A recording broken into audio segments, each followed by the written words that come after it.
ও আমার বাপজান গো, একটা বার দিলটাকে নরম করিয়া বুঝান, চোখ দুটা বন্ধ করো, বন্ধ করিয়া একটা বার চিন্তা করো, আহারে মন আমি চোখটা বন্ধ করলাম, একটুখানি আগে আমার এই চোখগুলো খোলা অবস্থায় আমি কতজনকে দেখতে পাইলাম। এ বাপজান, এই মন খারাপ করবেন না, একটা মিনিটের জন্য চক্ষুটা বন্ধ করি, কথাগুলো শোনো, চোখটা বন্ধ করো আর মনে থেকে বলো, মন রে একটু আগে মাঠের মধ্যে কত মানুষ আছে আমি সবাইকে দেখতে পাইলাম, বন্ধ করছি চোখটা, আমার সামনে কে আমি আর দেখতে পাই না, আমার ডাইনে কে আমি আর দেখতে পাই না, আমার বামে কে আমি আর দেখতে পাই না। আরে এই চক্ষু যদি আমার আল্লাহর খুলে না দেয়, আমার চোখ যদি বন্ধই থাকে, তাহলে কোন পাশে কে ঘুষি মারবে, আমি কোন দিক দিয়ে হাঁটবো, কোন খাবারটা তুলে খাবো, কোথায় যা গোসল করব, সব কিছু আমার কাছ থেকে হারিয়ে যাবে। এ বাপজান আমার, এই চক্ষু বন্ধ হলে দুনিয়ার সব কিছু আপনার আমার কাছ থেকে আলাদা হয়ে যাবে রে বাপজান। কিন্তু ওই কবরের মধ্যে আল্লাহ জীবিত করবে, ডাইনে মাটি বামে মাটি, খালি মাটির বিছানা, উপরের দিকে তাকিয়ে দেখবো কাঁচা বাঁশের কারখানা। ও বাপজান রে, আল্লাহ কবরে জীবিত করার পর আমাদের কোনো রাস্তা নাই, চতুর্পাশে মাটি আর মাটি, উপরে মাটি নিচে মাটি, ডাইনে মাটি বামে মাটি। ও বাপজান রে, কে দিবে তোমার কবরে খাবার, কে দিবে আমার কবরে খাবার? এই জন্য আল্লাহর নবী বললেন, ও আমার সাহাবী তোমরা মনে করে নাও, আপনার যদি কবরে খাবার জোগাড় করতে চাও, আর দুনিয়াও মাজরাতুল আখিরা, দুনিয়ার মধ্যে কিছু খাবার জোগাড় করে একটা গাছ গাড়ি থুয়ে যাও, ওই গাছটার খাবার তোমার কবরে আল্লাহ তাআলা দিবে। ও আমার বাপজান, বাংলাদেশ থেকে যারা হজে গেছেন জানবেন, আমি বাংলাদেশ থেকে কিছু টাকা পকেটে নিয়ে গেছিলাম, যদি শর্ট পড়ে ওখানে পরিবর্তন করে ওখানে আমি খরচ করব, কিন্তু 1000 টাকার নোট বাংলাদেশের নোট সৌদিতে দেখাই, দোকানদার খেজুর দেয় না, লাস্টে মানি এক্সচেঞ্জে যায়া পরিবর্তন করিয়া জরিমানা কিছু খাইয়া তারপর খেজুর কেনা লাগলো। আমি বলে দিতে চাই, বাংলাদেশের টাকা আপনার সৌদিতে চলে না, বাংলাদেশের টাকা ভারতে একটু বর্ডার থেকে 10 কিলো ভেতরে শিলিগুড়ি পার হলে আর চলে না, কুচবিহার গেলে চেংরাবান্ধা পারবে, কুচবিহার গেলে আর চলে না, গুয়াহাটি পার হলে আপনার যেমনি আসামে যাবেন আর আপনার বাংলার টাকা চলে না। আমার তাই যদি না চলে, আপনার বাড়ির পাশে আপনার কবর হবে, ওই যে সোয়াদ মাটির নিচে আপনাকে আমাকে সোয়া দিবে, এইখানে এই টাকা যদি বস্তা ভরে কবরে থুয়ে যদি মাটি দেই, এই টাকা কি কবরে চলবে? কবরে চলবে না। কিন্তু আমি বাপজান অনুরোধ করে আপনাদেরকে বলে দেই, ওই কবরের টাকা চলা যাবে, চলার একটা ব্যাংক আছে, ওই ব্যাংকে আলহামদুলিল্লাহ নাহমাদুহু ওয়া নুসাল্লি আলা রাসূলিহিল কারীম। أما بعد فقد قال الله تعالى في كلامه المجيد وفرقانه الحميد। সকলে একটু আমার সাথে পাঠ করেন, আউযু বিল্লাহি মিনাশ শাইতানির তারাতান উখরা। সাদাকাল্লাহুল আযীম। আম্মা বাদু, ইন্না খায়রাল হাদিস কিতাবুল্লাহ ওয়া খায়রাল হাদি হাদি মুহাম্মাদিন সাল্লাল্লাহু আলাইহি ওয়াসাল্লাম। মান বানা লিল্লাহি মাসজিদান বানাল্লাহু লাহু বাইতান ফিল জান্নাহ আও কামা ক্বালা আলাইহি সালাতু ওয়াসসালাম, মাজলিস ফিকিন খায়রুম মিন ইবাদাতি 60 সানা। আম্মা বাদু, ইন্নাল্লাহা ওয়া মালাইকাতাহু يصلون على النبي يا أيها الذين آمنوا صلوا عليه وسلموا تسليما। درود إبراهيم পড়ি, اللهم صل على محمد وعلى آل محمد كما صليت على إبراهيم وعلى آل إبراهيم إنك حميد مجيد। اللهم بارك على محمد وعلى آل محمد كما باركت على إبراهيم وعلى آل إبراهيم إنك حميد مجيد। উপস্থিত রংপুর জেলাধীন গঙ্গাচড়া থানার শয়রাবাড়ি হাট বাইতুল মামুর জামে মসজিদের নির্মাণ কল্পে ঐতিহাসিক তাফসীরুল কুরআন মাহফিলের সম্মানিত শ্রদ্ধাভাজন মাননীয় সভাপতি জনাব মোহাম্মদ আব্দুর রহমান মিন্টু, বিশিষ্ট ব্যবসায়ী ও সমাজসেবক, আল্লাহ পাক মাননীয় সভাপতি মহোদয়কে সুস্থ রেখে হায়াতে তৈয়বা দান করুক, সকলে বলি আমিন। আজকের মাহফিলের সম্মানিত সহসভাপতি জনাব মোহাম্মদ সাদিকুল ইসলাম, বিশিষ্ট ব্যবসায়ী সমাজসেবক, আল্লাহ পাক মাননীয় ভাইকেও কোরআনের খেদমতে কবুল করুক, বলি আমিন। আজকের মাহফিলের সম্মানিত প্রধান অতিথি জনাব ডাক্তার মোহাম্মদ মোশাররফ হোসেন, প্রাণী সম্পদ কর্মকর্তা, সদর রংপুর, আল্লাহ পাক প্রধান অতিথি মহোদয়কে কবুল করুক, বলি আমিন। বিশেষ অতিথি মহোদয়, আমন্ত্রিত অতিথিবৃন্দ, সম্মানিত পৃষ্ঠপোষক, উপদেষ্টা মণ্ডলী, আল্লাহ সকল অতিথিদেরকে কোরআনের খেদমতে কবুল করুক, আবারও বলি আমিন। আমার পরেই গুরুত্বপূর্ণ বক্তব্য নিয়ে আসছেন বহরমপুর কারামতিয়া মাদ্রাসার সম্মানিত প্রধান মুফাসসির হযরতুল আল্লাম আলহাজ ডক্টর হযরত মাওলানা শাইখুল ইসলাম শাইখ মাদ্দাজিল্লাহুল আলী, মাননীয় হুজুরকে সুস্থ রেখে সমাপনী নসিহত পেশ করার তৌফিক দান করুক, জবান খুলে বলি আমিন। আর একটু জোরে বলি আমিন। আজকের এই মাহফিলের বিভিন্ন এলাকার থেকে ছুটে আসা আল্লাহ প্রেমিক, রাসূল প্রেমিক, অগণিত আল্লাহ পাকের বান্দা জনাবে মুহাম্মদ রাসূলুল্লাহ, সকলে বলি সাল্লাল্লাহু আলাইহি ওয়াসাল্লামের উম্মতগণ। শুরুতেই শুকরিয়া আদায় করি সেই মহান মালিকের, যিনি আজ আমাদেরকে ঈদ চলছে, ঈদের আনন্দের ভেতর দিয়ে আজ আমরা দুনিয়ার কাজকাম সব ত্যাগ করে কিছু সময়ের জন্য আল্লাহর কোরআন শোনার জন্য, হাদিস শোনার জন্য এই যে জান্নাতের বাগানে বসতে পারলাম, এই জন্য মহান আল্লাহ পাকের শুকরিয়া অন্তরের অন্তঃস্থল থেকে বলি আলহামদুলিল্লাহ। যে সকল ভাইয়েরা বাজারে আছেন, যে সকল ভাইয়েরা ব্যবসা করতেছেন, আমি আপনাদেরকে কষ্ট দেব না, শুধু এতটুকু বলবো, এখন রাত্রি বাজে প্রায় 11টা। আপনি অতিরিক্ত 12টা পর্যন্ত দোকানদারি করলে 500 টাকা লাভ করতে পারবেন, কথা বলেন ঠিক কিনা?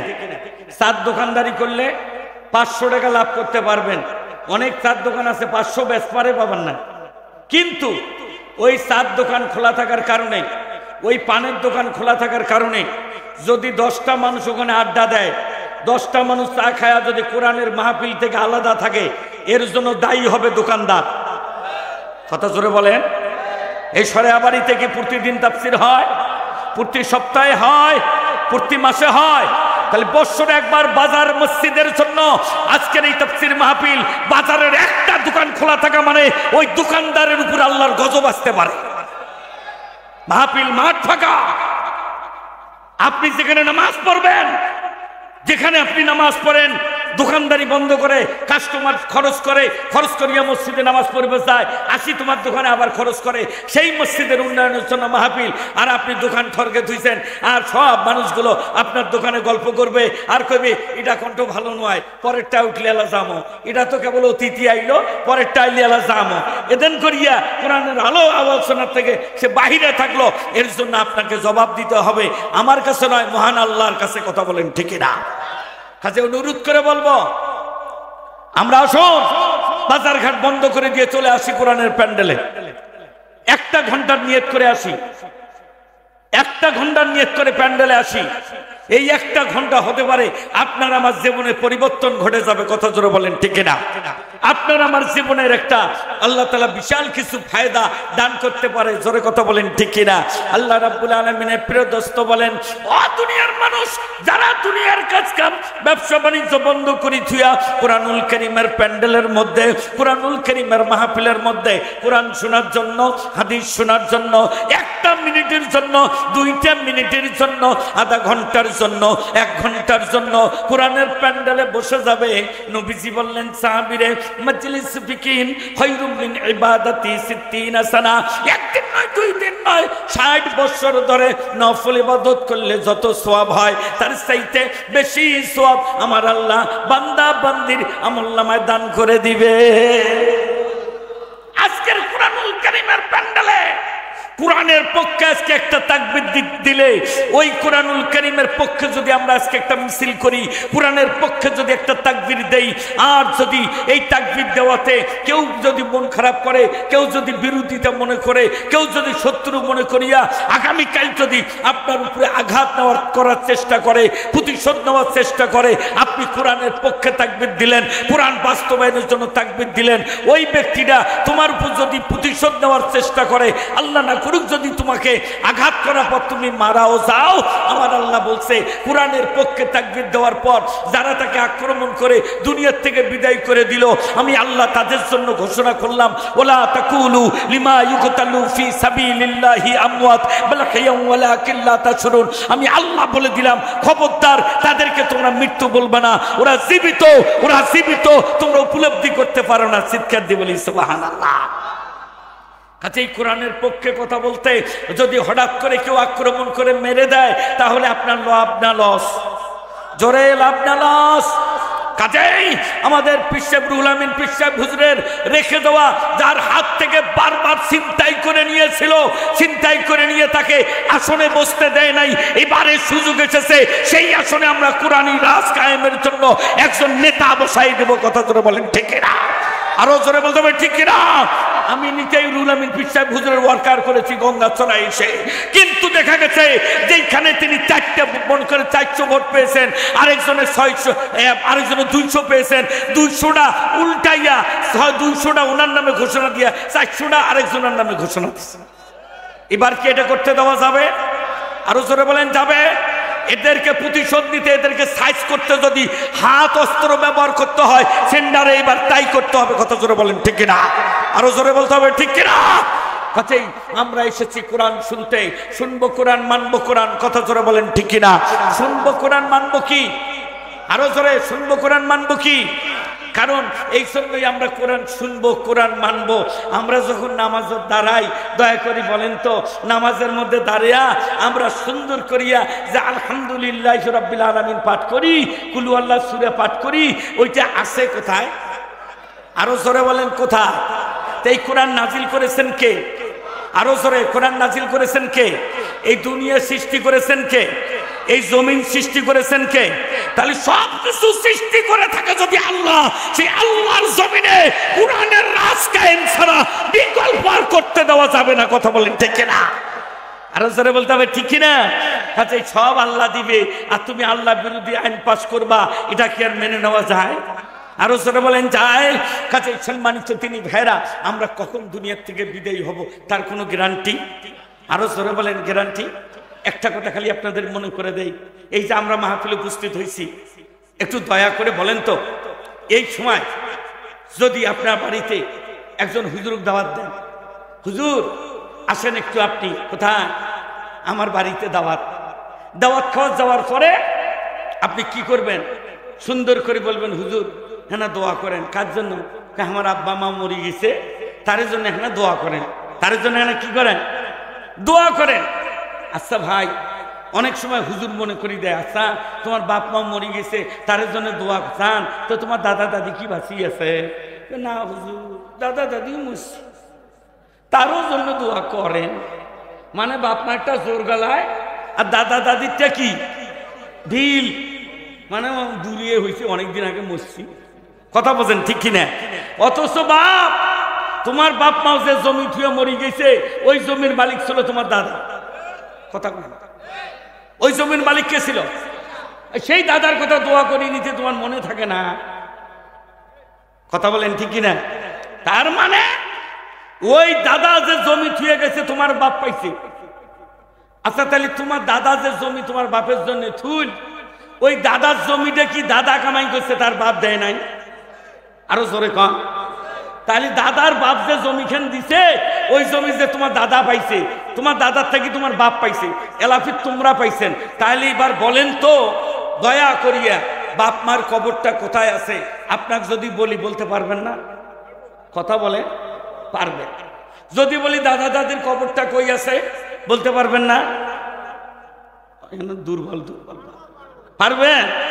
দাদা দাদির কবর দেখছেন? হ্যাঁ পারবেন।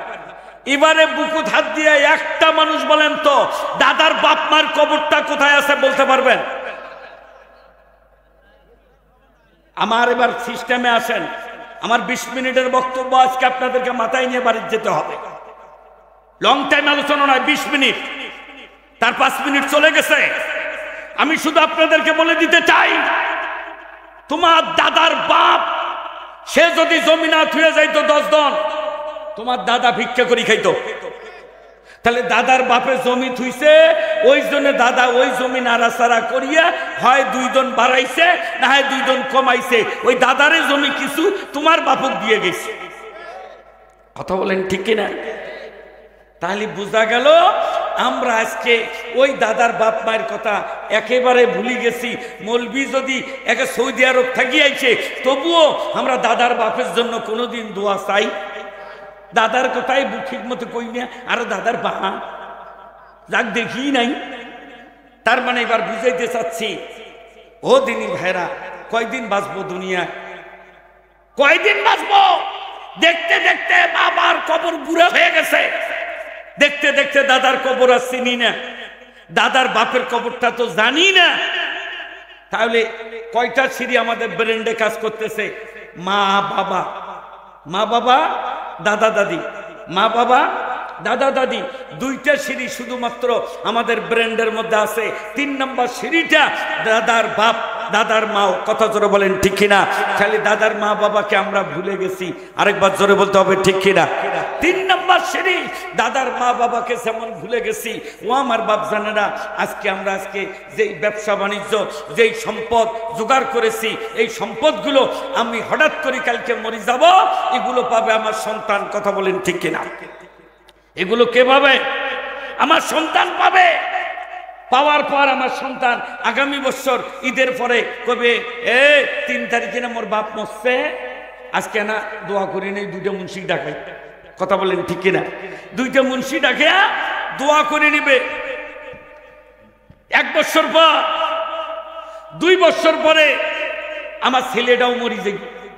কথা বলেন, এবছর আমি মরলাম, 2 বছর পরে আমার ছেলে মারা যাবে। এরপর ছেলের সন্তানেরা দাদার কথা মনে করি একটু দোয়া করবে। আগে করবে আমার ছেলের নামে, তারপর কবি উস্তাজি মোর দাদাও তো মরছে, না করো কি গা, তার জন্য এনে দোয়া করো। এরপর ওই নাতিগুনাও আমার মরি যাইবে। কথা বলেন ঠিক কিনা? তাহলে ছেলেও মরবে, নাতিও। এবার নাতির যে ছাওয়াটা আছে, নাতিপু, তাই কি আমার দেখছে না? দেখার কারণে আমাদের কালো না ফর্সা, খাড়ো না লম্বা, কোডে কবর হয়েছে, 3 নম্বর সিরিয়ালত পড়ব আমরা, আর আমাদের জন্য দোয়া করার কেউ থাকবে? খুব ভালো করে বুঝেন, ওয়াজ নাই, আমি শুধু কটা আওয়াজ দিয়ে যাই। আজকে আমার নাতির সন্তান নাতিপু এই সম্পদগুলো আবাদ করি খাবে, কিন্তু আমি দাদার বাপকে ভুলে যাবে, আমাকে আর চিনবে না। ও বাপজান আমার, আমাদেরকে ভুলে যাবে, আমাদের জন্য কেউ দোয়া করবে না। কিন্তু আপনি যে জমি রেখে গেলেন, 10 জন মাটি, ব্যবসা রেখে গেলেন 10 কোটি টাকা, চাকরির টাকা, ব্যাংক ব্যালেন্স রেখে গেলেন ব্যাংকের মধ্যে, একটা সম্পদও কিন্তু আপনার আমার আর কাজে লাগবে না। দোয়া করার মানুষগুলো অপরিচিত হয়ে যাবে। আমার জন্য আপনার কেউ দোয়া করবে না, আমার জন্য কেউ আর হাতটা তুলবে না। বাপজান আমার, এই জন্য আমি আজকে আপনাদেরকে এমন একটা আয়াত আপনাদেরকে শুনাইলাম, মিনহা খলাকনাকুম ওয়া ফিহা নুইদুকুম ওয়া মিনহা নুখরিজুকুম তারাতান উখরা। আমি একটা দোয়া আপনাদের জন্য আজকে কোরআনুল কারীমের পাঠ করলাম, এটাই শুধু বুঝাবো, আমার কথা শেষ হয়ে যাবে। দিনী ভাই আমার, হাতে ধরে পায়ে ধরে বলি, আল্লাহর রাস্তায় কথাটা ভালো করিয়া বোঝো। মিনহা খলাকনাকুম, আমরা মাটি দেওয়ার সময় বলি মিনহা খলাকনাকুম, ও আমার আব্বা, ও আমার মা তোমাকে মাটি দিয়ে বানাইছে। কে বানাইছে? তোমাকে মাটি দিয়া বানাইছে, মিনহা খলাকনাকুম ওয়া ফিহা নুইদুকুম, ওই মাটির মধ্যে তোমাকে মিশায় দেওয়া হবে। ওয়া মিনহা নুখরিজুকুম, 3 নাম্বার মাটিটা দেব আর বলবো ওয়া মিনহা নুখরিজুকুম তারাতান, ও আমার মা গো তোমাকে এই মাটির থেকে আবার জীবিত করবে। জোরে বলেন কে? তার মানে আপনি আমি যদি মারা যাই কবরের মধ্যে জীবিত করবেন কে? আর একটু জোরে বলেন কে? কবরের মধ্যে জীবিত করবেন আল্লাহ। এবার আপনারা দয়া করে বলেন তো, কবরে যদি জীবিত করে, ওই জীবিত হইলে জীবিত মানুষের খাদ্যের প্রয়োজন আছে না নাই? আরো জোরে বলেন আছে না নাই? জীবিত মানুষের খাদ্যের প্রয়োজন আছে। ও আমার বাপজান গো, দয়া করে এবার চিন্তা করে দেখো তো, তুমি তো মরি গেলা, সাদা মার্কিন কাপড় ওই সরাইয়া বাড়ি হাট থেকে নিয়ে আসিয়া সুন্দর করে পরাইয়া শীত পুষ্পাশিয়া শীতে ৩৬ মাসের বৃষ্টির ভেতরে কবরের মধ্যে রেখে দিবে। একটা বালিশও দিবে না, কম্বলও দিবে না, লেপ্তশোভা দিবে না। ও বাপজান, মাটি দিয়া সবাই সুন্দর করে বাড়িতে চলে যাবে, সব ঘরে বাতি জ্বলাবে, সুন্দর করে বাতি জ্বলবে, বলবে দক্ষিণ দুয়ারি ঘরে বাতি দাও, বলবে সন্ধ্যা লাগছে বাচ্চাদের খাবার দাও, দিনের মধ্যে খাইতে পারি নাই একটু ভালো খাবার দিয়ে দাও। কিন্তু বাপজান গো, আপনি আমি যে কবরত গেলাম, বিল্ডিং বাড়িটা রেখে গেলাম, টাইলস লাগা বাথরুমটা ছেড়ে গেলাম, একটু সুন্দর ব্যবসা প্রতিষ্ঠানটা ছাড়িয়া কবরে গেলাম, একবারও একটা সন্তান বলবে না আমার বাপ 4টে গরু থুইয়া গেছে, ব্যবসা থুইয়া গেছে, ব্যাংকের টাকা থুইয়া গেছে, যাই একটু কম পক্ষে আমার আব্বার কবরের মধ্যে আমি একটু খাবার দিয়ে আসি। কোনদিন আপনারা আপনার বাপ মার দাদা দাদির কবরে কি খাবার দিয়ে আসছেন? একটু জোরে বলেন ভাইজান, দিয়ে আসছেন? বাপ মা দাদা দাদির কবরে খাবার দিয়ে আসি নাই। যদি আপনি আপনার সম্পদ থাকিয়া মাত্র যদি 40 ভাগের 1 ভাগ, আপনার সম্পদ থাকিয়া 10 ভাগের 1 ভাগ, আপনি যদি সুন্দর করিয়া 10 ভাগের 1 ভাগ যদি আপনি ওই ব্যাংকে জমা দিতে পারেন, আমি আজিজুল ইসলাম আকন্দ চ্যালেঞ্জ করে বলে দিলাম বাপজান, ওই 1 ভাগ সম্পদ তুমি যদি জমা দিতে পারো গো, তোমার মৃত্যুর পরে চিন্তার কারণ থাকবে না। যার কাছে জমা দিছ, ওই জমাদার করা ব্যাংকটার যিনি মালিক, ওই ব্যাংকের মালিক ম্যানেজারের মাধ্যমে, ক্যাশিয়ারের মাধ্যমে তোমার কবরের মধ্যে জান্নাতি খাবারের ব্যবস্থা করে দিবে। জোরে কোন সুবহানাল্লাহ। আর একটু জোরে বলবেন না সুবহানাল্লাহ? আমি আপনাদেরকে মনে করে দিতে চাই, আপনারা এমন একটা ব্যাংকের মধ্যে কিছু টাকা জমা রেখে যাবেন। আজকে বাড়িতে দেখেন মেহমান আসবে, রে বেটা শিক্ষিত, চাকরি হয়ে গেছে, বিয়ে করবে, বাথরুম টাইস না করলে কেমন হয়? কমোড লাগবে, কারণ ভিআইপি পারসন, কমোড ছাড়া বাথরুম সারে না। একটা কমোড লাগাও, একটার মধ্যে সিভিল সাধারণ লাগাও। কি সুন্দর টেকনিক করিয়া আমরা সুন্দর করি বাথরুমটা টাইস করি। অনেকের ঘরের চাইতে বাথরুম সুন্দর, কথা বলেন না ঠিক না বা ঠিক? ঘরের চাইতে বাথরুমটা সুন্দর, কিন্তু বাথরুমের মধ্যে যতই সুন্দর হোক না কেন, একদিনও কোনো ব্যক্তি ওই বাথরুমত বসিয়া কিন্তু 1 প্লেট ভাত খাবে না। কথা বলেন ঠিক কিনা? ও বাপজান রে, হাতে ধরে পায়ে ধরে বলে যাই, দুনিয়ার ধন সম্পদ গুলো সব পরে থাকবে। কবরে যাওয়ার পর আপনি হাজার চেষ্টা করলেও দুনিয়ার সম্পদের কিছুই পাবেন না। কিন্তু আপনি যদি এই বাথরুম সুন্দর করার আগে সরাইয়াবাড়ির হাটের মসজিদটার ভিত্তি হয়েছে, আপনি যদি ভাবতেন একবার, আরে এই বাথরুমটা শুধু বাথরুম সারার জন্য এত সুন্দর টাইস করলাম, আমার আল্লাহর ঘর মসজিদটা ন্যাংটা হয়ে আছে, আল্লাহর ঘর মসজিদটার ছাদ ঢালাই দিতে 4 টন 5 টন রড লাগবে, 1 টন রডের দাম 1 লক্ষ টাকা। আরে আমি 2 লাখ টাকা দিয়ে বাথরুম বানাইলাম, হাউস বানাইলাম, 2 লাখ টাকা চলে গেল। আমি যদি 1 লক্ষ টাকা দিয়ে আমি 1 টন রড কিনিয়ে যদি মসজিদে ছাদ ঢালাইতে দিতে পারতাম, আমার মনে শান্তি লাগতো। যদি তুমি অ্যাক্সিডেন্টে মরো, টেনশন নাই, বাড়িতে মরো, টেনশন নাই, মেডিকেলে মরো, টেনশন নাই। ও আমার বাপজান, আল্লাহর ঘর মসজিদের মধ্যে যেই ব্যক্তিটা 1 শতক জমিনের টাকা আজকে তোমার বাপ জমি দিয়েছে, তুমি ভাগ পাইছো 2 জন মাটি, ওই 2 জন মাটি মাপ দিয়ে দেখো 2 শতক মাটি শর্ট। এখন যদি এই 2 শতক মাটি বাইর করবে যাও, তাহলে মারামারি করা লাগবে, কোর্ট কাছারি করা লাগবে, রক্তক্ষয়ী সংঘর্ষ করা লাগবে। কথা বলেন ঠিক কিনা? দলিলে আছে 12 শতক, খুঁজিয়া দেখো 11 শতক, 1 শতক মাটি নাই। আমারে জমি শহরে কিনছি 6 শতক, রংপুর শহর শহরে 9 নম্বর ওয়ার্ডে 6 শতক জমি আছে আপনার, 5 শতক 40 পয়েন্ট, বাকি জমি নাই। ওইটা যদি বাইক করে বাস যায়, মানুষের বিল্ডিং ভাঙা লাগবে, মৌলবিক ডাঙ্গে সাইজ করে মেডিকেল বাড়াইলি। কথা কোন ঠিক কিনা? বাধ্য হয়ে আছে এই জমির মূল্য 7 লক্ষ টাকা শতক। 7 লক্ষ টাকা শতকের জমি, হাফ শতকেরও বেশি জমি ছেড়ে দিয়া চুপচাপ আছি বাবা, মারামারি করি, মেডিকেল যাওয়ার প্রয়োজন নাই, কোর্ট কাছারি দৌড়িবার টাইম নাই। আমি হাতে ধরে পায়ে ধরে বলি, ও বাপজান, তোমার জমি তোমার বাবা দিয়ে গেছে 2 দন মাটি। 2 দন মাটি মানে 24 দ্বিগুণে কত? 48 শতাংশ মাটি। মাপ দিয়ে দেখো 2 শতক কম, এটা যেমন তোমার সহ্য হইল। মাপ দিয়ে দেখো 1 শতক কম, এটা যেমন তোমার সহ্য হইল। আমি আজিজুল ইসলাম আকন্দ তোমাদের হাতে ধরে পায়ে ধরে বলি, তুমি মনে করো তোমার জমিটার আরো 1 শতক জমি তোমার কম, এই আরো 1 শতক কম জমি মনে করিয়া ওই 1 শতকের টাকা 30-50,000 টাকা, ওই 1 শতক জমিনের 60,000 টাকা, ওই 1 শতক জমিনের 30,000 টাকা, ওই 1 শতক জমিনের 20,000 টাকা আল্লাহর রাস্তায় আপনার বেটাকে ভাগ দিলেন, বেটিকে ভাগ দিলেন, নাতিকে ভাগ দিলেন, নাতনিকে ভাগ দিলেন। আপনার নিজের জন্য 1 শতক জমি আল্লাহর কাছে নিয়াত করে, আল্লাহ আমি 1 শতক জমি বিক্রি করিয়া মসজিদটার জন্য আল্লাহর রাস্তায় দিয়ে দেব। এই 1 শতক জমি, সব জমি তোমার মৃত্যুর পর ভাগ করে নিবে। 1 শতক জমির টাকা 20,000 50,000, যেমন জমি যেমন দাম। কাজে আপনি যদি সরেয়াবাড়ি মসজিদে যদি ওইটা দান করি দেন, আমি বলি গো, মৃত্যুর পর সব ভাগ বাটোয়ারা করবে। এমনকি কারো যদি তোমার কবরটা ভাগত পড়ে, প্রয়োজন বোধে ওই কবরের কাছে গরু বান্ধি থুই, কথা বলে না, তবু তোমার ওই কবরের উপরে পলেট ঢেপে দিবে, ওই কবরের উপরে পেশাব করবে, পায়খানা করবে। কিন্তু তুমি 1 শতক জমি বিক্রি করিয়া 50,000 টাকা হাফটন রডের জন্য, 20 বস্তা সিমেন্টের জন্য, 10 বস্তা সিমেন্টের জন্য, 10 টন 2 মণ রডের জন্য তুমি যে সুন্দর করিয়া ওই মসজিদে দান করেছো, এইটা কেউ আর ভাগ নিতে পারবে না, গরু বানতে পারবে না। তোমার যখন কবরে মৃত্যু হয়ে যাবে, কবরে রেখে আসবে, কবরে রাখার সঙ্গে সঙ্গে আমার আল্লাহ তাবারক তাআলা এই মসজিদে আল্লাহু আকবার, আল্লাহু আকবার, হাইয়া আলাস সালাহ, হাইয়া আলাস সালাহ, মুসল্লি যা ওযু করবে সুবহানা রাব্বিল আলা বলে, যখন সেজদায় লুটিয়ে পড়ে বলবে সুবহানা রাব্বিল আলা। আল্লাহ কয়, বান্দারে, ফেরেশতারা দেরি করিস না, দেরি করিস না।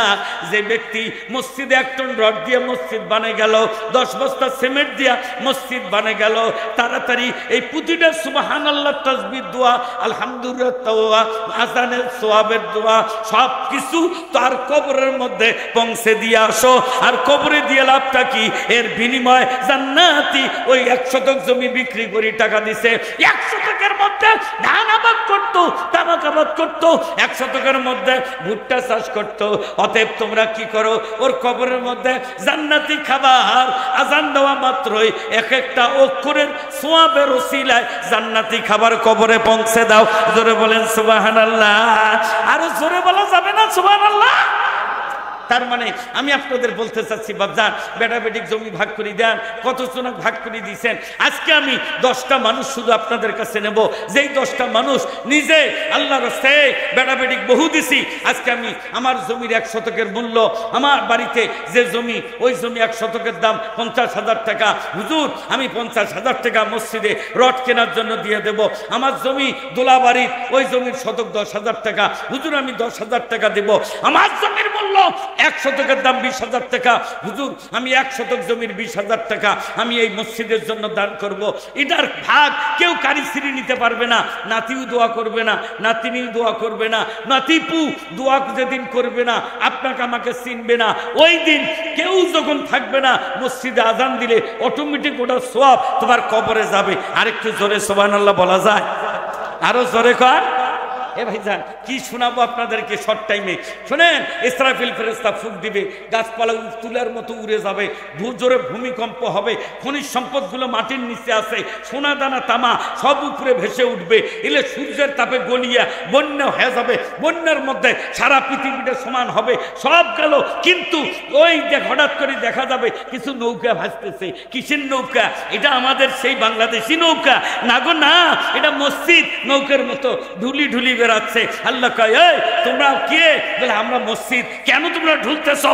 আমরা ঢুলতেছি, আপনার নবী বলছে মান বানা লিল্লাহি মাসজিদাম বানাল্লাহু লাহু বাইতান ফিল জান্নাহ। আপনার বন্ধু বলছে মসজিদে দান করলে তার জন্য জান্নাত তৈরি হয়। কাজেই আমরা মসজিদের দরজা খুলে দিয়ে এই আজকে কিয়ামতের মাঠে আমরা মসজিদগুলো ঘুরতেছি, দরজা খোলা আছে। যারা যারা মসজিদে সিমেন্ট দিছে, টাকা দিছে, যারা যারা 2 শতকের টাকা 3 শতকের টাকা রড দিছে, তাদেরকে আমাদের মসজিদের ভেতরে ঢুকাই দাও, আমরা এদেরকে নিয়ে জান্নাতে চলে।